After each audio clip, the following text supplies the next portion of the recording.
باللہ من الشیطان اللعین الرجیم بسم اللہ الرحمن الرحیم وصلی اللہ علی محمد وآل بیتہ الطیبین الطاہرین المعصومین۔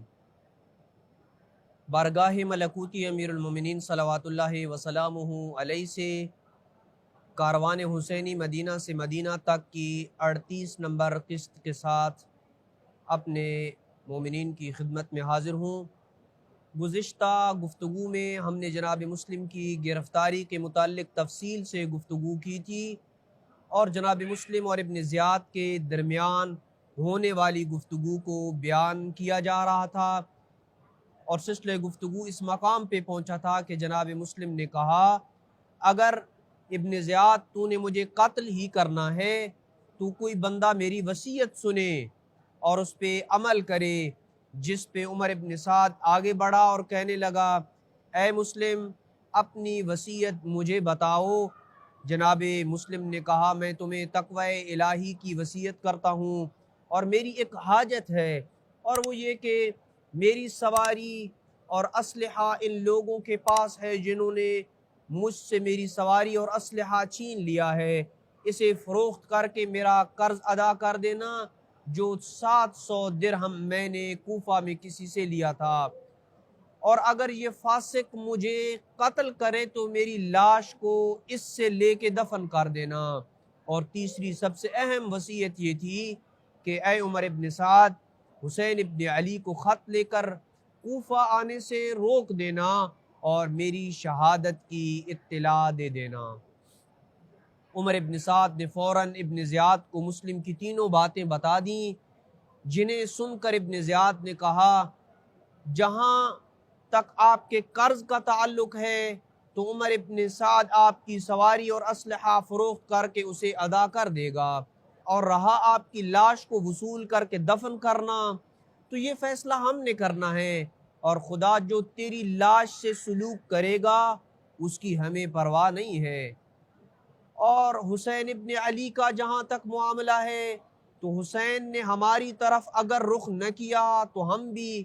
حسین کو کچھ نہ کہیں گے، اور اگر حسین ابن علی کوفہ آئے تو پھر ہم ہرگز باز نہ رہیں گے۔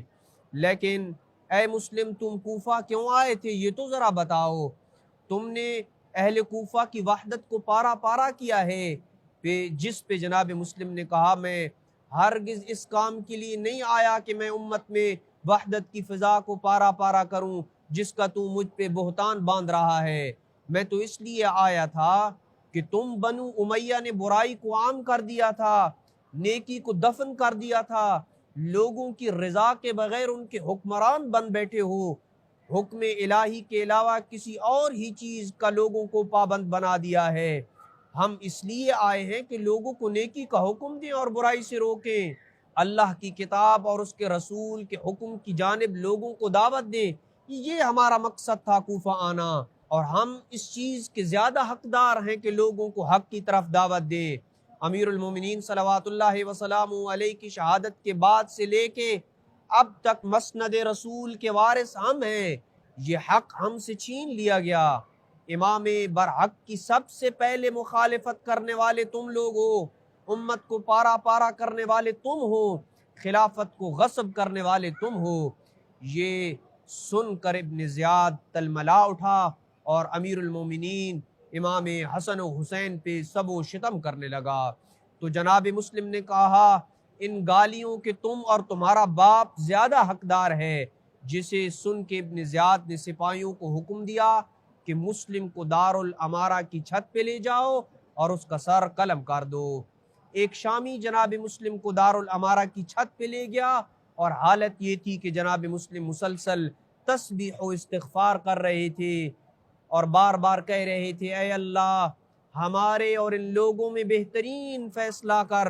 جنہوں نے ہماری نصرت سے پہلو تہی کی، اور یوں عالم غربت میں ظلم کے ساتھ جناب مسلم کو قتل کر دیا گیا۔ جناب مسلم کی شہادت کے بعد ابن زیاد ملعون نے حکم دیا کہ ہانی کو بھی جیل سے نکالو اور قتل کر دو، اور جب جناب ہانی کو قتل کیا جانے لگا تو اس وقت جناب ہانی نے کہا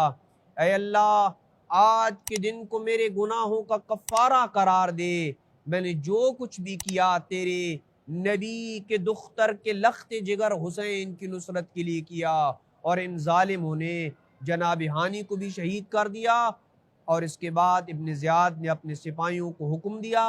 کہ مسلم اور ہانی کی لاشوں کو کوفہ کی گلی کوچوں میں گھسیٹو۔ جب امام حسین زورد نامی جگہ پہ پہنچے تو یہ خبر آپ کو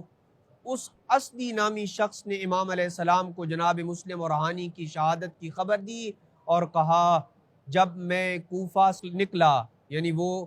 شخص اسدی جو ہے وہ امام حسین علیہ السلام کو اس انداز میں خبر دے رہا ہے کہ جب میں کوفہ سے نکلا تو مسلم اور ہانی کے پاؤں میں رسیاں تھیں، اور ابن زیاد کے درندے ان کی مقدس لاشوں کو گھسیٹ رہے تھے۔ اور ادھر کوفے میں اس فعل شنیع کے بعد ابن زیاد ملعون نے جناب مسلم کی تحریک کے ایک ایک فرد کو اپنے ظلم کا نشانہ بنانا شروع کر دیا۔ کئی افراد کو قتل کیا، کچھ کو گرفتار کر کے جیل میں ڈال دیا، جن میں جناب مختار ثقفی بھی شامل تھے۔ اور اس کے بعد ابن زیاد نے کوفہ کی ایک مفصل اور تفصیلی رپورٹ تیار کر کے یزید کی طرف ایک خط لکھا، جس میں لکھا کہ اے یزید، مسلم ابن عقیل نے ہانی بن عروہ کے گھر پناہ لی تھی، میں نے اپنے جاسوس چھوڑ کے مسلم کا ٹھکانہ معلوم کیا اور پھر دونوں کی گردنیں اڑا دی، اور مسلم اور ہانی کے سر آپ کی طرف روانہ کر رہا ہوں، جبکہ مزید تفصیل میرے قاصدوں سے پوچھ لینا، اگر تم پوچھنا چاہو تو میرے قاصد تمہیں ساری بات سچ سچ بتا دیں گے، والسلام۔ یہ وہ خط تھا جو ابن زیاد نے یزید کی طرف لکھا۔ جب یزید کو ابن زیاد کا یہ خط موصول ہوا تو اس نے اسے جواب میں لکھا کہ تم ویسے ہی ہو جیسے میں چاہتا ہوں، اے ابن زیاد، تم نے بہت ہی مضبوط کام کیا ہے اور بہادری کے جوہر دکھائے ہیں، مجھے اب تیرے علاوہ کسی کی ضرورت نہیں، تم ہی کوفہ کے اہل ہو، تم نے میرے گمان کو سچ کر دکھایا ہے، میں نے تیرے قاصدوں سے ساری تفصیلات پوچھی ہیں، جو تم نے خط میں لکھا ہے واقعاً ایسا ہی ہے، مجھے یہ بھی خبر ملی ہے کہ حسین ابن علی عازم عراق ہیں، اس لیے ہوشیار رہو، چوکنے رہو، کوفہ کے بارڈر پہ کڑی نگاہیں رکھنا، ہر خبر سے مجھے آگاہ کرتے رہنا، والسلام۔ بعض مورخین جیسے تاریخ یعقوبی، العقد الفرید، مثیر الاحزان اور انصاب الاشراف کے مؤلفین نے لکھا ہے کہ یزید نے اس خط میں ابن زیاد کو امام حسین علیہ السلام کے قتل کا بھی حکم دیا تھا، اور لکھا تھا کہ مجھے خبر ملی ہے کہ حسین کوفہ آ رہے ہیں، اور ان کا تمام شہروں کو چھوڑ کے کوفہ آنا یہ تیرے لیے بہت بڑی آزمائش ہے، یہی تیرے دن ہیں، اگر تم نے حسین کو قتل کیا تو ٹھیک، وگرنہ تیرا نسب دوبارہ تیرے باپ عبید ہی کی طرف پلٹ جائے گا، اس لیے اس موقع کو ہاتھ سے مت جانے دینا۔ شیخ مفید علیہ الرحمن نے بھی لکھا ہے کہ جب عبید اللہ ابن زیاد کو خبر ملی کہ امام حسین علیہ السلام مکہ سے کوفہ آ رہے ہیں تو اس نے حسین بن نمیر کو قادسیہ روانہ کیا، جو کوفہ اور عراق کے حالیہ شہر دیوانیہ کے درمیان واقع ہے، اور اس نے وہاں ایک چوکی نصب کی اور 4000 سپاہی اس پہ مقرر کر دیے، اور وہاں کے لوگوں کو حسین بن نمیر نے ابن زیاد کا پیغام سنایا کہ حسین ابن علی عراق آ رہے ہیں، کوئی بھی حسین کی نصرت کے لیے گھر سے نہ نکلے، اور سوائے عمرہ و حج کے کوئی بھی کوفہ سے حجاز کی جانب سفر نہ کرے۔